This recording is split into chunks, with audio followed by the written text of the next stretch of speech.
வணக்கம். என் பேர் பி கதிரவன்.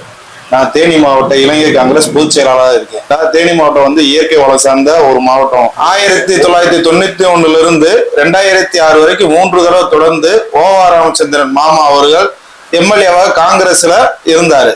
அவர் இருக்க வரைக்கும் பல நலத்திட்டங்கள் கொண்டு வந்தாரு. ஒரு எலிமெண்டரி ஸ்கூலியா இருந்ததை வந்து ஹையர் செகண்டரி ஸ்கூல் ஆக்குனாரு. கிராமப்புறங்கள்ல பூரா சாலை அமைச்சாரு. ஏகப்பட்ட நலத்திட்டங்கள். அவர் கரைபடியாத காரங்களுக்கு சொந்தக்காரர். இது நீங்க கம்ப சட்டமன்ற தொகுதி யாரு கேட்டாலும் சொல்லுவாங்க. அதுக்கடுத்து நீங்க பாத்தீங்கன்னா அப்படியே அதுக்கு தொடர்ந்து எம்பி தேனி நாடாளுமன்ற தொகுதி 2004 2014 வரைக்கும் 2014 வரைக்கும் ஜேஎம் அருண் அவர் எம்பியா வச்சாரு. என்ன நலத்திட்டங்கள் செய்தார்னா வத்தலக்குண்டுல இருந்து லோயர் கம்பு வரைக்கும் 964 கோடி ரூபாய்க்கு சாலை நெடுஞ்சாலை அமைச்சு கொடுத்தாரு. நம்ம மதுரை டு போடிநாயக்கனூர் வரைக்கும் கொண்டு வர அகல ரயில் பாதை திட்டத்துக்கு அப்ப இருந்த அமைச்சர் மல்லிகார்ஜுன் கார்கே, அதாவது இப்ப காங்கிரஸ்ல தலைவராக இருக்காரு, அகில இந்திய காங்கிரஸ் தலைவராக இருக்காரு. அப்ப ரயில்வே துறை அமைச்சராக இருந்தாரு. அவர் வந்து நேரம் வந்து தேனி மாவட்டத்துக்கு வந்து அந்த ரயில் பாதை திட்டத்தை பார்த்துட்டு அகல ரயில் பாதையை மாத்துறதுக்கு அவர் தான் முத வித்துட்டு வருவார். அதாவது காங்கிரஸ் பீரியட்ல ஜேஎம்ஆர்னு நெசவு தொழிற்சாலைகள் தனியா ஒரு பூங்காவை அமைச்சு கொடுத்தாரு. அதுக்கடுத்து குள்ளப்பம்பட்டியில நீர் மின் நிலையம், இது ஜேஎம்ஆர் எம்பியா இருக்கப்ப அமைச்சு கொடுத்தாரு. இது மட்டும் இல்லாம காங்கிரஸ் என்பது சும்மா யாரோ வாயில சொல்லிட்டு போறப்ப இது காங்கிரஸா அப்படிலாம் இல்ல. 140 ஆண்டு காலம் தொடர்ந்து இருந்த ஒரே கட்சி காங்கிரஸ் மட்டும்தான். காஷ்மீர் முதல் கன்னியாகுமரி வரைக்கும் எல்லா இடத்துலயும் காங்கிரஸ் ஆளாத இடமே கிடையாது. இதை யாருமே மறுக்கவும் முடியாது. சமீபத்துல தாவேகா கட்சி தலைவர் விஜய் கட்சி அமைச்சா அவர் வந்து காமராஜர் சொல்றாரு. அதை பத்தி உங்க கருத்து? அவர் இன்ன வரைக்கும் என்ன செஞ்சாருன்னு எனக்கு தெரியல. இளைய காமராஜர் மாதிரி ஏதாவது செஞ்ச பிறகு சொன்னா அவர் அது மாதிரி செஞ்சிருந்தா அவர் இளைய காமராஜர் நாங்க ஏத்துக்கிறோம். காமராஜர் எப்படி வாழ்ந்தாரு எப்படி இருந்தாருன்னு அவருக்கு தெரியுமா என்னன்னு தெரியல. இன்ன வரைக்கும் அவர் 1 கோடி ரூபாய் சொத்து கூட அவர் கையில கிடையாது. வெறும் 100 ரூபாயா ஒரு 2 செட் ட்ரெஸ் மட்டும் தான் இருந்துச்சு. அவர்கிட்ட என்ன ரோல்ஸ் ராய்ஸ் கார் இல்லையா, இல்ல சொகுசு பங்களா இல்லையா, இல்ல வெளிநாட்டுல எதுவும் இல்லையா, எல்லா எம்எல்ஏக்களும் விலைக்கு வாங்கலையா? அப்படியெல்லாம் பேசுறது வந்து தவறான செயல். காமராஜர் என்பவர் ஒரு யாரு உலகத்திலே இல்லாத தலைவர்ல நான் முதன்மையா தமிழ்நாட்டுல பெரிய தலைவர் நான் சொல்லுவேன். அவருக்கு ஈக்குவலா யாரையும் தயவு செய்து பேச வேண்டாம். காமராஜர் ஒண்ணு சினிமாவில் நடிக்கல, அவர் எதுவும் வரல. அவரோட கொள்கை கோட்பாடு ஒரு நேர்மை இதுக்கு மட்டும் கிடைச்ச பிரதிபலன் தான். அவர் 9 ஆண்டு கால பொற்கால ஆட்சி தமிழகத்துக்கு முதல்வராக இருந்தாரு. அகில இந்திய காங்கிரஸ் கமிட்டியில தலைவராக இருந்தாரு. 3 பிரதமரை உருவாக்குற ஒரே ஒரு தலைவர் காமராஜர் மட்டும்தான். வரக்கூடிய சட்டமன்ற தேர்தலில் 2026 எப்படி நம்ம கூட்டணியோட வெற்றி வாய்ப்பு எப்படி இருக்கு?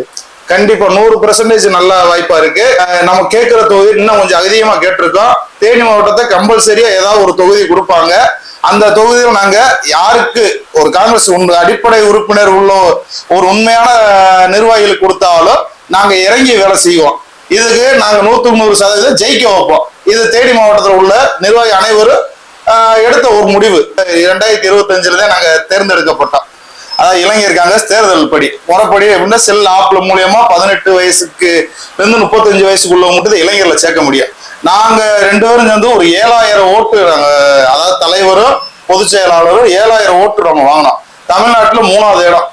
நாங்க அதிக ஓட்டு வாங்கி 3வது இடத்துல இருந்தா இது வந்து போட்டி தான், தேர்தல் போட்டி மாதிரி தான். அதுல வென்று வந்து போன தடவை இருந்தவங்க வந்து காம்படிஷன் இல்லாம அந்த கட்சி இளைஞர்களை பூரா அழிச்சிட்டாங்க. இப்போ நாங்க மறுபடியும் கொண்டு வந்து இளைஞரை உருவாக்கி இப்ப நல்லா செயல்பட்டு இருக்கோம். அதாவது 2029 காங்கிரஸ் ஆட்சி கண்டிப்பா இந்தியாவுல அமையறப்ப வந்து 2014 வரைக்கும் எப்படி காங்கிரஸ் எந்த சமூகத்திற்கோ எந்த மதத்திற்கோ வேறுபாடு இல்லாமல் இருந்துச்சு, அதே மாதிரிதான் 2029 மறுபடியும் ராகுல் காந்தி பிரதமர் ஆவாரு. ஆட்சி 2014 எவ்வளவு பண மதிப்பீடு இதெல்லாம் கம்மியா இருந்துச்சோ அதே மாதிரியே இருக்கும். மக்களுக்கு நிம்மதியான வாழ்க்கை, நல்ல நடைமுறை பயணங்கள், அனைத்து விவசாயங்களும் நல்லபடியா இருக்கும்னு நான் சொல்றேன். அதே மாதிரி பாத்தீங்கன்னா 2014 வரை காங்கிரஸ் பீரியட்ல இருந்து வரையும் பவுன் வந்து எனக்கு தெரிஞ்சு 25,000 இருந்து 30,000 வரையும் தான் இருந்தது. ஆனா நேத்தோட நிலவரப்படி மோடியில மத்திய அரசு மாறினதுக்கு அப்புறம் இன்னைக்கு நிலவரம் வந்து ஒரு பவுன் வந்து 1 லட்ச ரூபா வந்துருச்சு. இது வந்து பாமர மக்கள் யாரும் வாங்க முடியாது. பணக்காரங்க தான் இந்த நகை வாங்குறாங்க. பாமர மக்கள் இப்போ வரை ஒரு பவுன் கூட வாங்குறதுக்கு வாழ்வாதாரம் இல்லாம இருக்காங்க. அதை பத்தியான கருத்துக்களை அவங்க.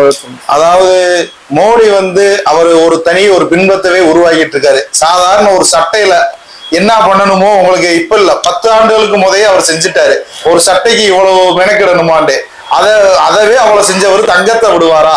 தங்கம் அன்னைக்கு 25,000 ரூபாய்க்குள்ள இருந்துச்சு 2014. இன்னைக்கு 2025, 10-11 ஆண்டுகள்ல நீ வரலாறு காணாத 4-5% மேல போயிருக்கு. இப்ப 1,08,000 ரூபாய் இன்னைக்கு உள்ள தங்கம் ஒரு பவுனு 1,08,000 ரூபாய் போயிட்டு இருக்கு. அப்ப மோடியோட ஆட்சியை பாத்துங்க. இதுக்கு இன்னும் நான் சொல்றேன், ஒரு சாதாரண ஒரு விவசாயிகள் ஒரு வீடு வச்சிருக்காங்க, லோனு ஒரு கவர்மெண்ட்ல ஏதோ தள்ளுபடி பண்ணிருக்காங்களா? அதானியும் அம்பானிக்கு மட்டும் 25 லட்சம் கோடி தள்ளுபடி பண்ணாரு. அதை ஏன் தள்ளுபடி பண்ணாரு? அதுக்கு என்ன பதில் இருக்குன்னு இன்ன வரைக்கும் அவர் சொல்ல மாட்டாரு. அப்புறம் நகை விலை கூடாம என்ன செய்யும்? அதானியும் அம்பானியும் எல்லாருமே இன்னும் இருக்க நல்லா மேல்மட்டத்தை வளர்ந்து போயிட்டு இருக்காங்க.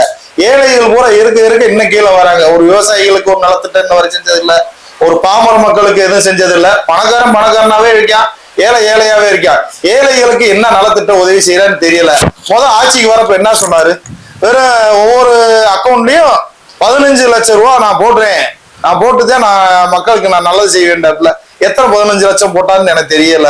அதை கேட்டா நான் சொல்லவே இல்லைன்னு வேற சொல்றாரு.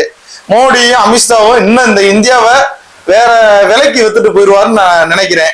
தயவு செய்து அடுத்து 2029 தேர்தலாவது மக்கள் திருந்தி ஒரு நல்ல ஆட்சி மலரட்டும் உண்டு. காங்கிரஸுக்கு ஒரு தடவை வாய்ப்பு கொடுங்கன்னு நான் அன்போடு கேட்டுக்கொள்கிறேன். அரசியல் தேசம் சேனலுக்கு நன்றியை தெரிவித்துக் கொள்கிறேன். இந்த சேனல் இன்னும் மேலும் வளர்ந்து நாங்களும் வளரணும், மீடியாவும் வளர்ந்தாத்தான் எல்லாமே நல்லா இருக்கும். ஓகே, நன்றி.